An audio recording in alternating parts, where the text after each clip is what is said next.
All of you know about the new OGL that is sending shockwaves through the D&D community. Now you're asking, what can we do to stop it? Well, after talking to a lawyer, doing market research, and listening to the D&D community, this is how we can stop the revoking of the old OGL. This list is by no means comprehensive and subject to change. These are just the best courses of action I can see with the information available to me. Only Hasbro and WotC can return the OGL, so these are the steps we can take to make them reconsider their business practices.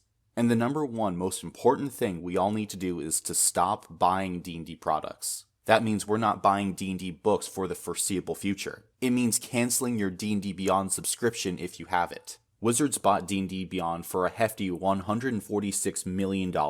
That's a huge investment for them. And so by not continuing with the D&D Beyond subscription, you as a consumer are making a huge statement. But we as a community also need to stop buying Wizards of the Coast shirts, dice, and other merchandise. But we can't just boycott D&D products. Because the second thing we need to do is to stop supporting Hasbro. Hasbro is the company that owns Wizards of the Coast. It is really Hasbro that we must be targeting. Because the revoking of the OGL likely isn't the choice of Wizards of the Coast. The designers of D&D 5th edition have always been allies of the D&D community. While they often mess up, I never saw them as malicious. This is not in line with previous practices. And so it is likely that Hasbro mandated the revoking of the OGL so that they can make more money. That is why you must boycott Hasbro too. Because here's the thing, as long as Hasbro continues to succeed, they likely will not rescind their mandate that the OGL be revoked. In fact, look at the Hasbro stock the past 2 weeks. After the news of the OGL being revoked, the stock price climbed. Investors and people within Hasbro are expecting this to generate more revenue. Despite all the D&D community's backlash, they are still expecting profit. So you must hit the Hasbro stock price and things will begin to change. Because the bottom line is what this company is looking at. Now Hasbro has a ton of brands under it, here are a few. But the biggest brand that's connected to Hasbro and Wizards of the Coast is Magic the Gathering. Magic the Gathering has become Hasbro's billion-dollar brand. It's even more of a cash cow in their eyes than Dungeons & Dragons. I believe that there is a huge overlap in the Magic the Gathering community and the tabletop RPG community. So I also highly recommend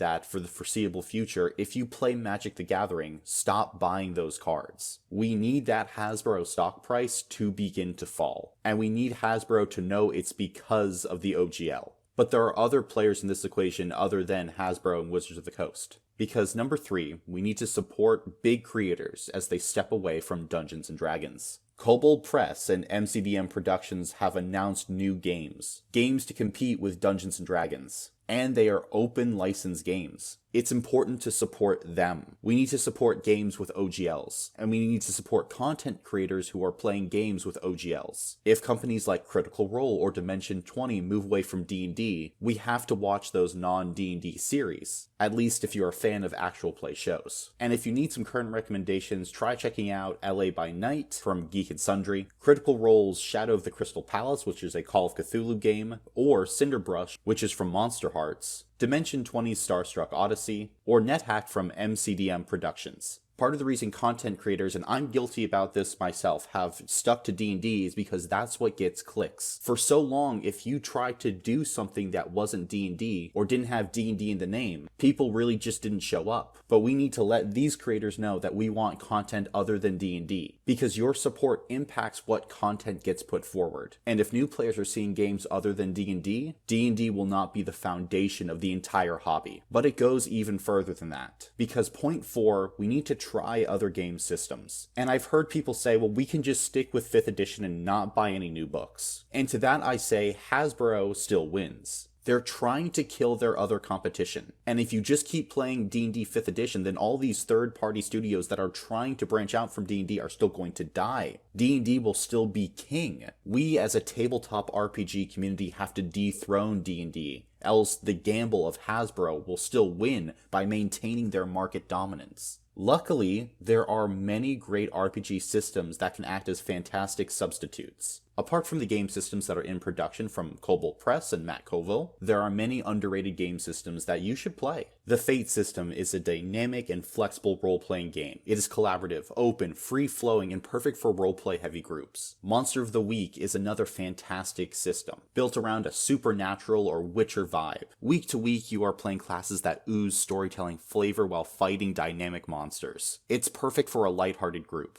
Vampire the Masquerade in the World of Darkness is also a fantastic system. It has some of the best world building of any TTRPG out there. Then there's Call of Cthulhu, which is the TTRPG I started out with before D&D. If you like mysteries and Lovecraftian horrors, I don't think that there's a better TTRPG out there. Now, if you like the Dungeons & Dragons system, then I can recommend Worlds Without Number. You can pick this up on DriveThruRPG. It's reminiscent of old school D&D. Or if you want a new system that's a little bit easier to learn, I can recommend Homebrew World. It uses the Powered by the Apocalypse system, which games like Monster of the Week, Blades in the Dark, and Band of Brothers use. So if your gaming group doesn't already have an alternative to D&D that they might be willing to play, try to check out one of these systems. It's important not to allow D&D to have the market dominance it once had without the open gaming license. In fact, we might need to kill the D&D market altogether, because my fifth point is that we must boycott the D&D movie and other licensed products. If the community boycotts these ventures, then we are once again showing just how meaningful the OGL is to us. Not supporting them will definitely hurt the bottom line, and will get Hasbro's attention. Now here's the problem.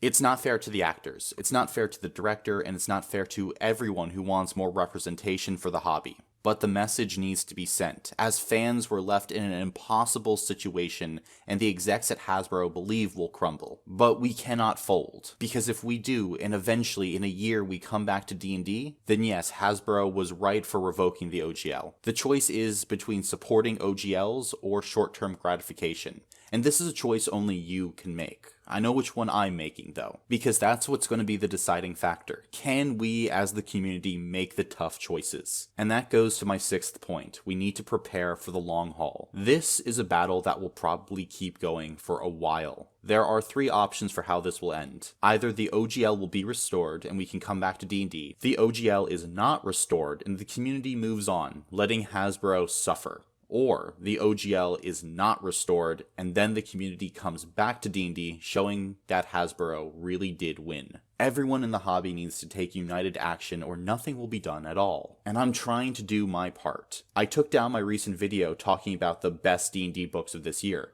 because I will not be advocating for y'all to support anything that Wizards of the Coast or Hasbro is doing anymore. I have a lot that I'm changing in the future because D&D cannot be a monopoly anymore. But all of this is predicated upon people not simply choosing D&D by default. We all have to branch out. And I apologize if I missed something in this video, because I really did try and cover everything to the best of my ability. But I want to provide all of you with a ray of hope, because the OGL was revoked once before. 4th edition D&D did not have an OGL, and that crashed and burned. Because of the actions of the community, the OGL was reinstated. But it took a completely new edition for that to happen. It will be hard, but the tabletop community is bigger now. We have more voices and more dollars to throw at the problem. Is the revoking of the OGL terrible? Without a doubt. Can it be fixed? Absolutely, and we've done it before. And if the OGL doesn't come back, well, we all might just move on anyway. But if you want to punish these terrible business practices, these 6 points are what you can do right now. And if you want to learn more about the OGL situation, try checking out these videos right here. And thank you for entering the dungeon.